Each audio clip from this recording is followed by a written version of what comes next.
and welcome to India Today, India Tomorrow, this unique series where we cut across generations to give you a slice of life and history. Joining us today, two very special guests, privileged to be joined by former Chief Minister of Jammu and Kashmir, Dr. Farooq Abdullah, and his son, and also a former Chief Minister of Jammu and Kashmir, Omar Abdullah. Thank you very much for joining me on the show. You're looking natty as ever. And I can see that the father's, as always, a little more dressed than the son. A little more flamboyant, yeah. Is that the way it's always been? That you always like to be the more flamboyant figure? I have always wanted to be looking good. It's something which I've always done. Has that been a source of endless envy in a way that, you know, Farooq Saab has this sort of regal look about him, I've got to match him? No. I think both of us are very comfortable in the shoes that we occupy. I have never sought to compare. I learn. Some of the things he does I've happily absorbed, but there are some things he does that I know I can't, so there's no point being an imposter. I'm going to come to those things later in the show, but I want to start by saying that in front of me I see decades of history of the valley, turbulent, bloody at times. All we needed was Sheikh Saab here in a sense, and you'd have 70 years of post-independence history of Jammu and Kashmir before me. But is that a burden that you've had to wear in a way, this mantle, legacy of the Abdullah dynasty of Jammu and Kashmir? I don't think so. I think it's tough to fit in his shoes. But you have to take on, and you have to get on with it. And I'm sure I have done my best, and I'm sure Omar will continue with what my father did and what I did, and try and get state on the rails again. You know, the reason I'm asking you this is that did you all both join politics simply because you were part of a political family? You were, for example, a medical student. You spent, what, a dozen years in the UK as a practicing doctor. Yes. And at the age of 44 came back to become the president of the National Conference. So was it the pull of being part of this famous surname that forced you almost into politics? No. What I realized, I came here when my father took over, and I realized because of his age, he was not able to meet everybody, and he was not getting the right opinions. Vested interest was there. So I decided that time has come when I must at least help him out in the best way I could. So I used to meet people and then tell him in the evening how the situation was, which he wouldn't hear from the others, because they were afraid that if they say something which is negative, he may not like it. So you voluntarily gave up your practice as a medical student. I don't know how many viewers know you're an MBBS from a college in Jaipur. Yes, Jaipur. I gave up, and no regrets? No, not at all. No regrets at all. When I wanted to join Parliament, and I told my father, he said, look son, I would never want you to join because this is a river which flows, and either you will go with the current or you will be able to, if you have the power, you will go against the current.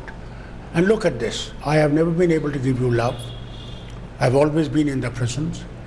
And all that I have been is that your mother was your father and mother. So I would suggest to you, continue with your medical practice.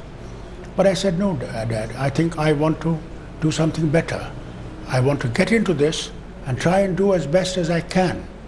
So it was voluntary in Dr. Abdullah's case. In your case, was it equally voluntary? Because you came at a much younger age, but you also had a degree in management. You were a management. And I told him the same thing. You told him the same thing. I got the same one. The same advice that don't enter politics. Except, I didn't get the I've been in jail one because he wasn't in jail. Thankfully, he hasn't been. But I did get the whole, your time is not your own, you won't be your own person to a large extent, which I think it wasn't wrong, but it was my decision, and as you asked him, no regrets here either. I mean, some days are better than others, but there's never been a day when I've actually asked myself, why did I take the decision to join? The reason I'm asking you, because I'm told that your mother, Molly, a British citizen, actually said, this is how Farooq Saab was Over my once dead quoted, body? she was furious, she said it would happen over her dead body that Omar would join politics. True or not? Well, I Have you asked your mother? If my mom was here, she might dispute the exact words, but the sentiment is correct. My mom was not a great supporter of my joining politics. I think continues to obviously have reservations about the whole thing for a number of reasons, not the least of which is that I joined politics at a time when Jammu and Kashmir was witness to so much bloodshed and violence. Mainstream politicians were being picked at almost at will, and aside from the sort of pressures on time, etc., there's obviously the huge security factor that came in as well. So, as I said, I don't think, I mean, she may dispute the exact words, but the sentiment was definitely expressed. Let's look at though the nature of your politics. You were, as we started, as we said at the start of the show, more flamboyant. Farooq Abdullah, when he entered politics, almost seemed to be made for politics. You seemed even comfortable at times with the intrigue of politics. Your government was brought down in 1983, but you still 84. fought on, 84, and you still fought on. Yes. I mean, are you a natural politician? I am natural. You enjoy it, you relish I it. enjoy it, I relish it, and I try to do my best, in whatever capacity I am. I sometimes wonder, are you a natural politician? Because the impression I get is you're a more reserved, aloof person, a more private person. Therefore, you find it more difficult in a sense to interact with large crowds, while he's extremely at ease in those situations. That's a fact. I mean, it is what it is. You make the most of it. I'm not naturally a more outgoing person. I'm not as gregarious in the way in which I sort of convey my points of view. Is that necessarily a bad thing? I don't know. I've survived 20 years in electoral politics. I've been elected to the parliament and the state assembly. So clearly, it's not as much of a shortcoming as perhaps is made out to be. But in a state like Jammu and Kashmir, don't you need that kind of touchy-feely politician who's out there talking to people, given the kind of situation that the valley in particular has over the years found itself in? Someone who will provide a sort of healing touch at all times to a wounded valley. In any political party, it's good to have a combination of both. I mean, let's take our nearest political rivals, the People's Democratic Party, Mufti Sayyid. In that instance, the roles were the reverse. Mufti Sayyid was not the outgoing, touchy-feely, sort of flamboyant politician that Mehbooba is. So they both fit a role that was tailor-made for them. Perhaps in this case, the same is true. He is the flamboyant, outgoing. Whenever we are out together, I will always take the back seat and happily let him be the one to speak. More often than not, I will not speak at an event at which he is present. I have a different role. He has a different one, and you won't speak at an event where he is? 9 times out of 10, I won't. Why? Out of a fear or no? Well, he is. One Abdullah is enough for the stage. That's one thing. 2, he is the senior in the party, therefore we all defer to him. 3, if he and I both speak, then there's less space for others in the party to speak. Therefore, one of us is enough, and others get an opportunity to air their views in front of him as well. Behind closed doors, of course, I will not shy away from speaking. But on a public forum, more often than not, you'll find if we're both together, he is the one that speaks and I'm the one that sits quietly on the side. Is it your more English upbringing that perhaps makes you someone more reserved, unlike Dr. Abdullah? I didn't have an English upbringing. All my education has been in India, from school all the way through college. Your mother's influence? That's more likely, yes. I mean, my mother is a far less outgoing person than my dad is, and I've taken that from her. It's interesting that you have three sisters, Omar. And Farooq Saab, you didn't allow any of your daughters to join politics, but your son must join. And the same thing happened in your case as well. So is it about the male heir? At no point in time did any of my sisters express an interest in joining politics. Absolutely. Had they expressed an interest, you would have encouraged them to join politics? I would have encouraged them as anybody else would have. I think he would have liked it. I have no doubt that he would have liked to have seen maybe 1 or 2 of my sisters also perform a role, maybe not in electoral politics, but in terms of reaching out, similar to what my grandmother did. But they never had an interest, and he wouldn't force them. See, that's the difference. It's not like he would force them into it, nor would he force them to stay out of it. I'm just wondering though that the voices in the valley who are against the Abdullahs say, look, this family has ruled Kashmir for so many years, but you betrayed our trust. That you didn't do what we were promised, what you promised, which you would ensure autonomy, ensure Kashmiri identity was protected, that you were agents of Delhi.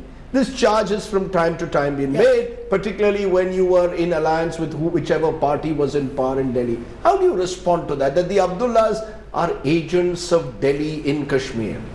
If we were agents of Delhi, we wouldn't have won elections. It is a section of people who think like that.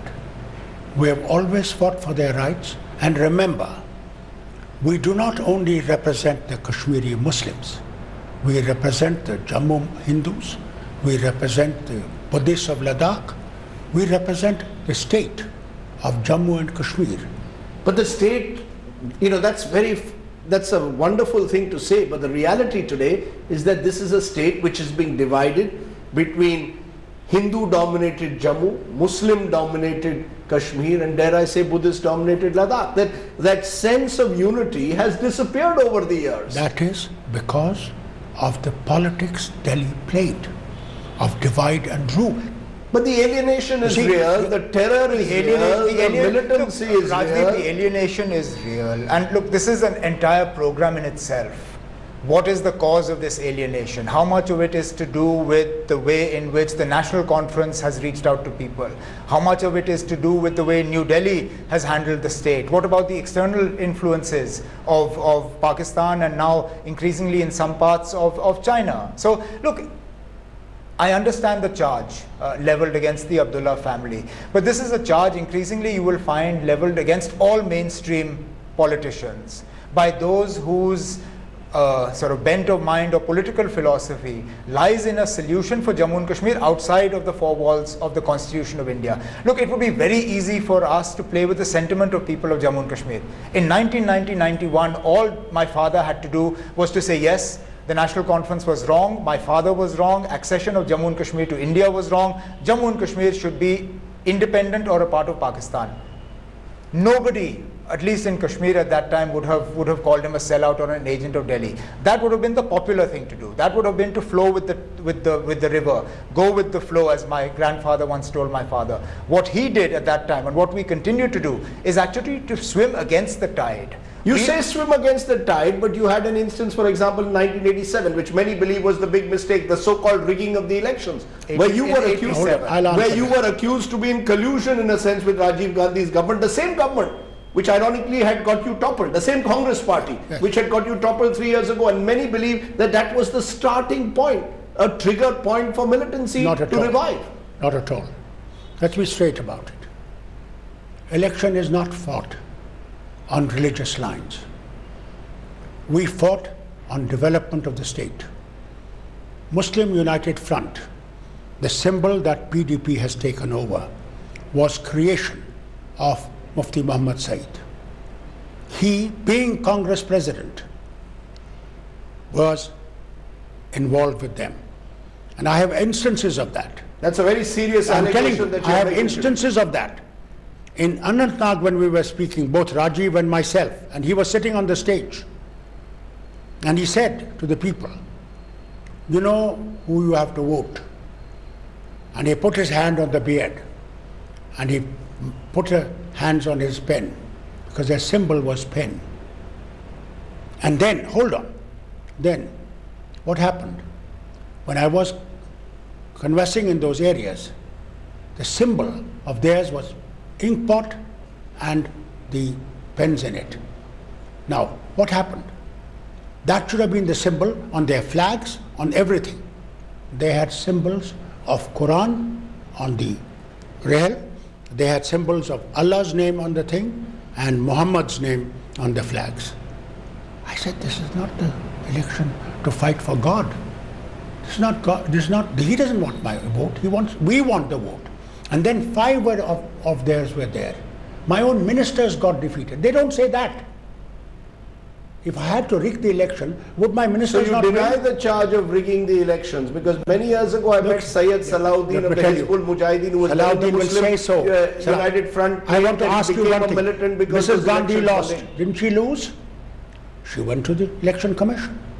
Isn't that a thing? You should go to the election commission and say, here, this has been done. Did they go to election commission? So you're denying that. You know, the reason is that when you go back in time in Kashmir, there are grievances that are endless. Every time you go, someone has some grievance or the other, a sense of hurt, a sense of alienation.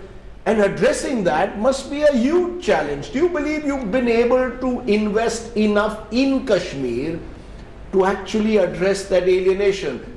Your critics will say the Abdullah sat in their houses. They were, in a sense, isolated from what the Aam Aadmi in Kashmir was suffering from. How rightly No? said. No. You don't think that there is a disconnect between Well, look, the Rajdeep, politicians and the left? No, hang on. There is a general disconnect between the mainstream and the separatist. Look, there is no point denying that. There is an element of political space in Jammu and Kashmir which no mainstream political leader represents. So yes, there is a disconnect between us and them.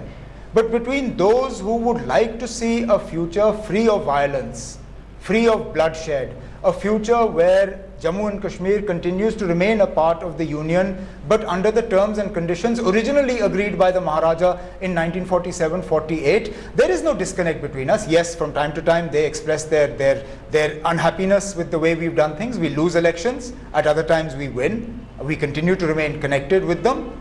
But to sort of make a sweeping generalization that the National Conference or the Abdullah family is completely disconnected from people would be incorrect. I just want to ask you before I end this segment, have you all ever felt the fear of the gun? That you all could be soft targets given the security situation in the valley? Has that made life for you much more difficult than that of an average politician? That an average politician, of course, has to face his political enemy, but in your case, the adversary could be someone from across the border, dare I say, could be someone who believes that you are soft targets for the gun. Well, does it affect... Has it changed your life? Well, it hasn't changed our lives in as much as, speaking for myself, I'm now used to the sort of 24/7 people surrounding me all the time, etc., etc. Has it changed the way one goes about life? Certainly. I would like to be able to visit a gym in Srinagar every day of the week. I've been told not to. I've effectively been told that I need to stay at home and do the exercise that I do because a routine is unacceptable. So these are small things, but they are, I mean, in the wider scheme of things, they're insignificant. What I would like to be able to do as a normal politician is to be able to visit my constituency without giving the police advance notice a day before, without my workers having their houses checked by the bomb squad an hour before I arrive, being able to address a gathering without rolls of concertina wire laid out in front of me or barricades to stop people from coming closer to the stage. These are things I would like. Are they realistic in today's scenario? No. So unfortunately we make the adjustments that we do. Farooq sir, have you ever felt that I want to live a normal life? It was so much nicer living in London with Molly or children, a medical doctor. Where did I get caught in this turbulent valley? Trouble is that I have never thought of that. I have never thought that I can leave. I had a very good luxurious life in England, but I came because I belong here. I never felt I belonged there. So that is part of life. You have ups and downs. Yes, I won't say that sometimes I do feel that, with all this that one is doing, why is the thing not, recognized? Why is it not felt? Does the security come as a constraint to your life to live a normal life? It does. I feel sometimes as if we are boxed in. And sometimes I feel my security is not only security, they're also my spies. I'm telling you frankly. They're spying on you? Yes, they do. On whose behalf? The government always is asking my security men, who has met me? Who is meeting me? Where am I? Where am I going? What is happening?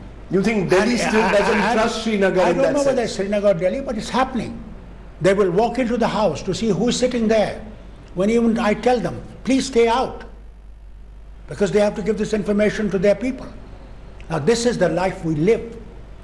Do people in Kashmir realize what we have to put up with?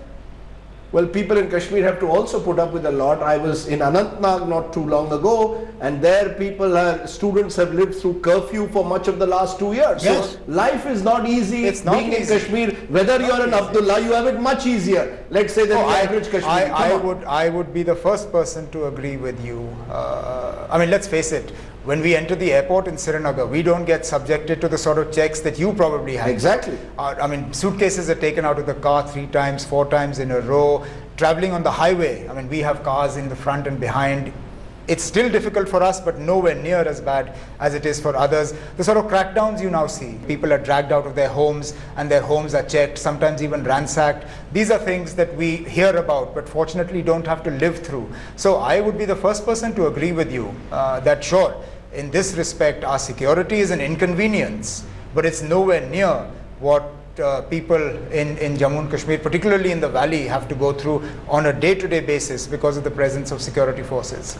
I want to ask you, gentlemen, do you ever see a situation where Kashmir returns to normalcy? And when I say normalcy, I mean genuine peace, where thousands of tourists flood the Dal Lake. Do you see a return to those days in the 1960s where Sharmila Tagore was being courted by Shami Kapoor in Kashmir Ki Kali, where every film shoot would take place in a Gulmarg? We're all hoping, we're optimistic about it, that it will happen. And Is for there any those- reason to be an Yes. optimist on Well, in this? I think things are emerging.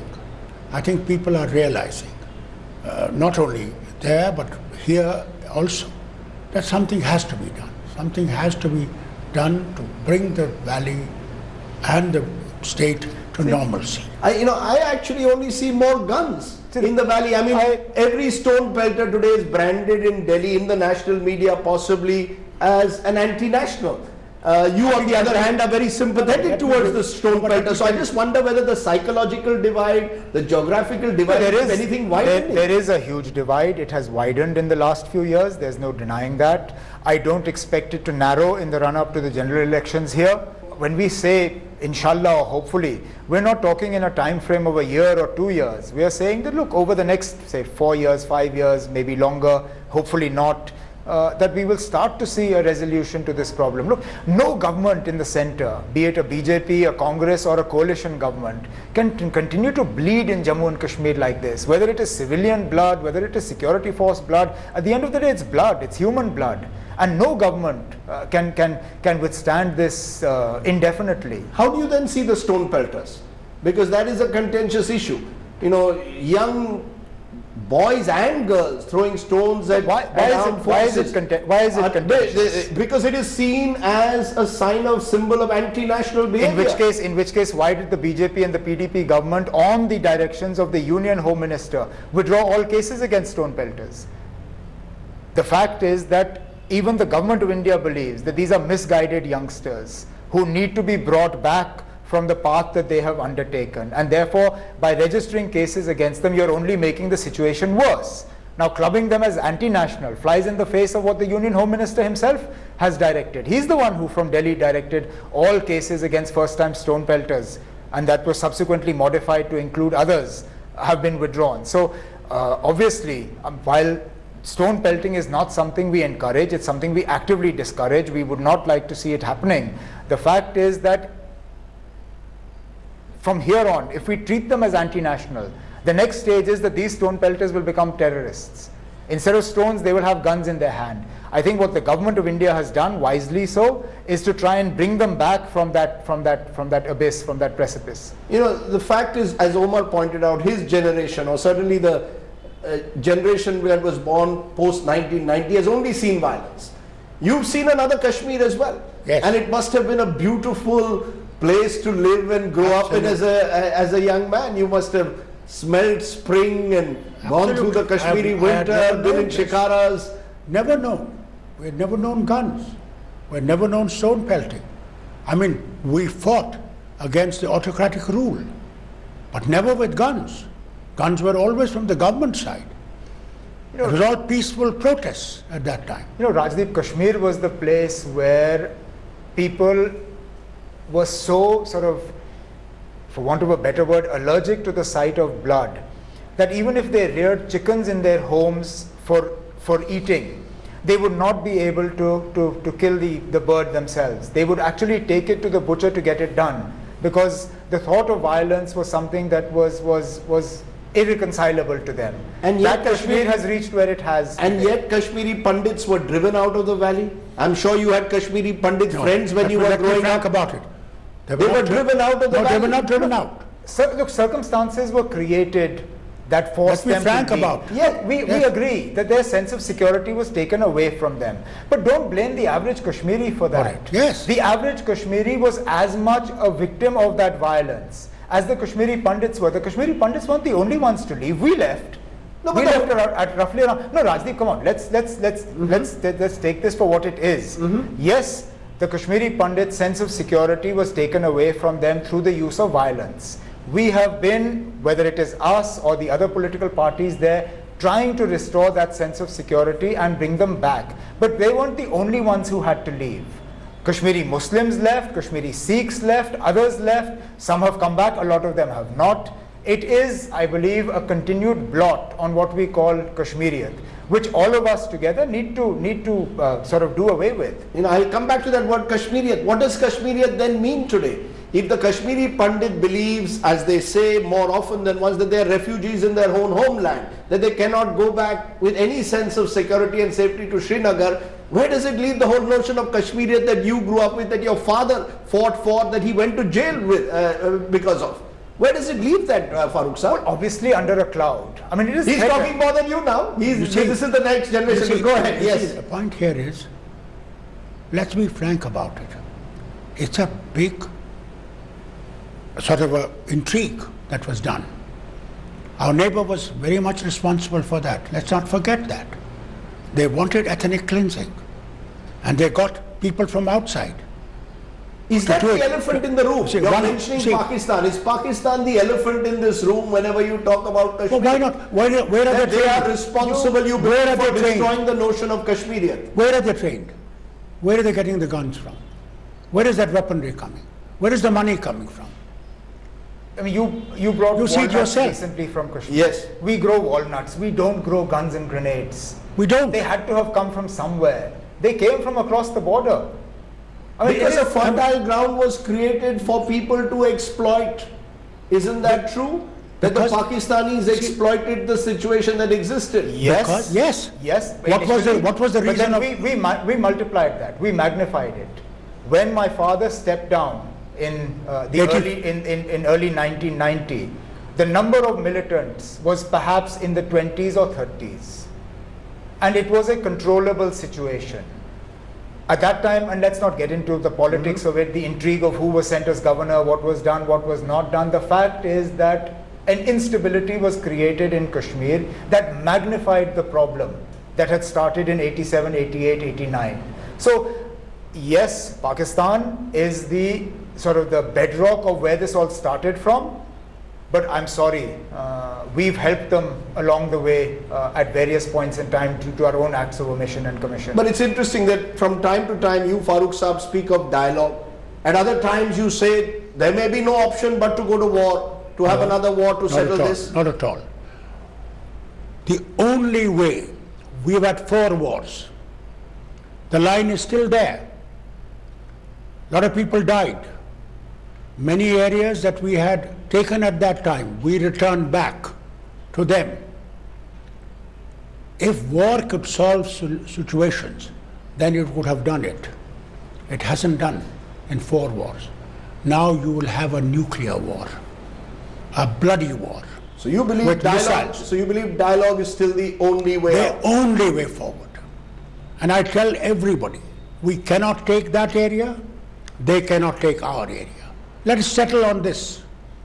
But my worry is that such is the gaping trust deficit today between Pakistan and India, between Delhi and Srinagar, between Kashmiris possibly with Jammu, Srinagar with Jammu, that I just wonder who's going to be able to have a dialogue without preconditions, based on mutual trust. At the end of the day, a dialogue needs trust. Do you really But see that trust coming? We have to create that.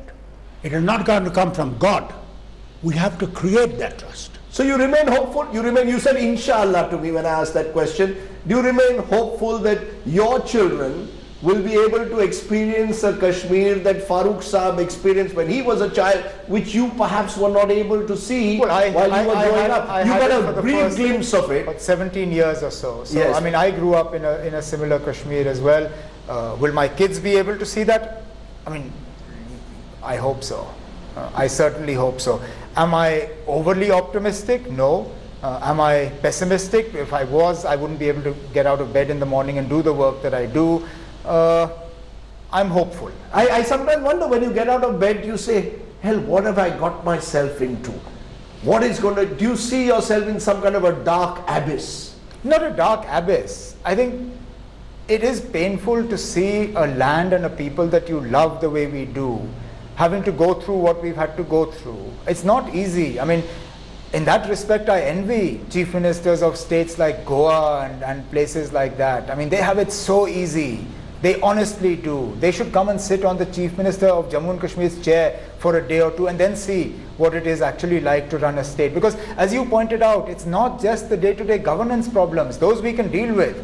It's the international intrigue. It's the divisions that are being created between Jammu and Kashmir. It's the divisions that are being created between Muslims and Hindus, and all by design, unfortunately, all for a political purpose. You'd be a very good chief minister of Goa. I can see you there overlooking the beaches of Goa. On the floats. I can see you on the floats, carnival time. music, carnival time. And never have this problem of terrorism. You can still be governor of Goa, Farooq Saab, if you want. That would be, it's a lovely house overlooking the Arabian Sea. Well, and you not a could have bad idea. parties through the night. Not a bad idea at all. Yes. You are a party animal. You like to party. I'm just wondering, what about grandchildren? We mentioned Omar's children, and hopefully that they will grow up in a new Kashmir. Do you get time at all to play with your grandchildren? Have you ever had the time for family? You see, I travel a hell of a lot. Therefore, time is limited. But I do try and see them. I do try and meet them. They come home. We eat dinner together. When they are on holiday, we have lunch together. So we do. In fact, your critics say you spend too much time abroad. You need to spend more time in Kashmir, in the I'm valley. never abroad. This is the tragedy with the politics of today. They try to hit your image by all this. And the Congress started it. I'm very frank about it. Farooq Abdullah is like this. Farooq Abdullah is going out with actresses. Farooq Abdullah is doing this thing. He is now marrying so-and-so, so as to tarnish his image. Are you saying there was an image trap? Yes, You found they tried to yourself tarnish in my of this Yes. leader who had a he very doesn't sit in colourful the- life. He doesn't stay in the office. He's never there. He's a non-serious Non-serious politician. politician. What was this for? So to destroy Farooq Abdullah. They did not destroy Farooq Abdullah. They destroyed Jammu and Kashmir state. So you get time, you say, with your grandchildren. Do you feel that is something that you had to sacrifice in a way? Living a normal life. Well, sure. I mean, but it's something that one did willingly. I mean, there's no point complaining about it. As my mom always says, if you can't take the heat, stay out of the kitchen. It's not like I entered a normal Kashmir and then found things going haywire around me. I knew the Kashmir that I was getting into in terms of the politics of it, what it was involved in terms of the situation. It is what it is. And I think with every generation, things change. I mean, I can say for myself, the amount of time I spent with my grandfather is a lot less than the amount of time his grandchildren have spent with him. And I think with my generation, that will change going ahead as well. This thing happens. I mean, it's the natural progression of things. Let me ask both of you, what do you do in off time, free time? You were a trained doctor, as we said at the start, in general medicine. So today, if I have a problem, are you the kind of person I can come to Farooq Saab and say, you have a blood pressure problem, come to you? No. Pulse, will you be able to read my Medicine pulse? has changed. Medicine has changed. Therefore, I don't dabble into that. But I do find time to play golf. I do find time to listen to music whenever I'm traveling. I have music going on. So I do devote time to that. What kind of music? What's your... Any music. No, come on. not any music. Because Ghazal. inevitably when I play music, it's called rubbish. Ye bakwas band karo, koi acha nahi hai. His music is ghazals, it is Sufi music, he likes Hindi music. He doesn't mind some of the new movie stuff, but he quite honestly prefers sort of the Old. 70s, 60s, 70s, Mohammed Rafi, Kishore Kumar. You're like me, you're a Kishore Kumar, Muhammad Yeah, he Rafi would love fan. you. He would love you on Twitter. Yeah, I mean, he would love me on Twitter. He's not even on Twitter. he's not. Farooq Saab, you've got to get on Twitter like No, Omar. I don't want to get on You don't want to Twitter. get onto social media? No social media. That is his job. He's social enough. He doesn't need social I don't need media. You're so social enough without needing Yeah. social media. Now, he's into Hindi music, ghazal, Sufi music. What about you? What are your musical in that tastes? respect, I've inherited his taste of music, but I've added my own to it. So I like sort of the English stuff, particularly the 80s stuff, because it takes me back to school days, which were particularly carefree. So I like the 80s, what you would call, what's it called these days? Yeah, what pop is it? But anyway, leave that aside. So the 80s music, good Hindi, 70s, 80s movie stuff, things like that. So you were into the pop of the 80s. That's my decade. That's your That's my decade. You know, in a way, I can identify with your music, but I'm more Omar's decade, I'm afraid. So I can mix the two. Yeah. But I would call it rubbish, Farooq Saab. If he I don't, plays but English I music. see, I mean, my ears I'm cannot not tuned to tune it. into Yeah. Angrezi stuff. अगर कि मैं वहाँ 12 साल रहा, but somehow I like some of the English songs which are old. You know, those I like. like, do you remember? Paul Anka, John Denver, John Neil Denver. Diamond. Yeah, these that are kind of ones I stuff. like. Right, but I can see you, Sweet Caroline, for example. Caroline. That's Caroline, that's right? his kind of music. That's your kind of Yeah, music, that's Neil my kind Diamond. But you're the kind then who would probably dance in a discotheque to Punjabi pop. Yes. Right? Yes. And while Omar is the kind who I would be in the corner. He would be probably hiding in the away somewhere. corner and probably be more interested in sort of a Spandau ballet and all those groups that Yeah, were that's there my in the kind of- Pet Shop Boys Yeah, and the that's my groups of the kind of music. 1980s. So, I mean, is there a huge generation gap in that sense between father and son? In your tastes, in your lifestyle, in all the things that you really like? Or is there a sort of Abdullah gene that binds you together? There is actually a lot of sort of synergy. As I said, there's a lot of music that he likes that I'm happy to have. So my iPod will have a lot of things that he'll be happy to listen to. And then I've added my own. We have sort of TV shows that we both enjoy watching. So inevitably he'll call me up and ask me what's worth watching on Netflix or Amazon Prime and stuff like that. Then one of my sisters has to set it up for him so that it can work. That's why I want him to set up today also. Yeah, so in that's this why- house. So you're not a technology man. He's You're not a technology man. You've got to learn that from Narendra Modi. He's the technology He's man. technologically very challenged. Okay, in conclusion, your father was known as the Lion of Kashmir.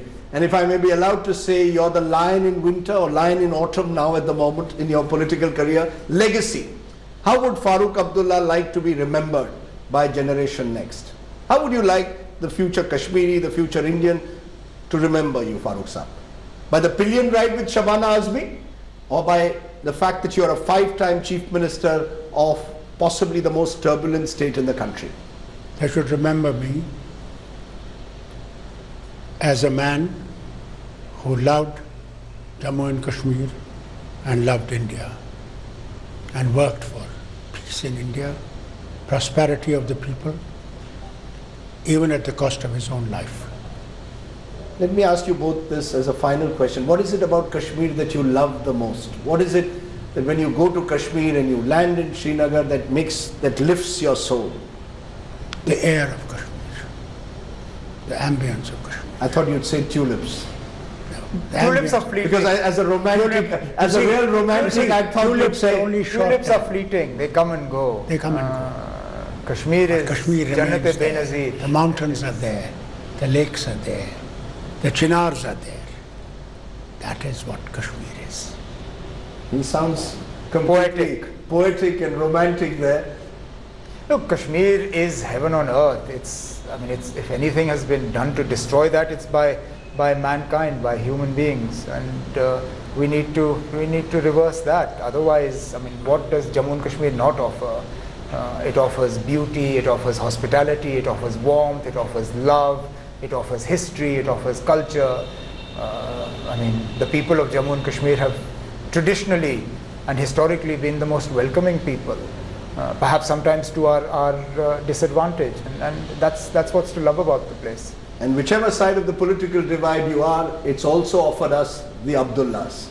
Thank you both very much for joining me on India Today, India Tomorrow. Farooq Saab, as dapper as ever. I like the handkerchief. Thank you. Thank you. You like colourful handkerchiefs? That's true. Okay, that's a good note to end on.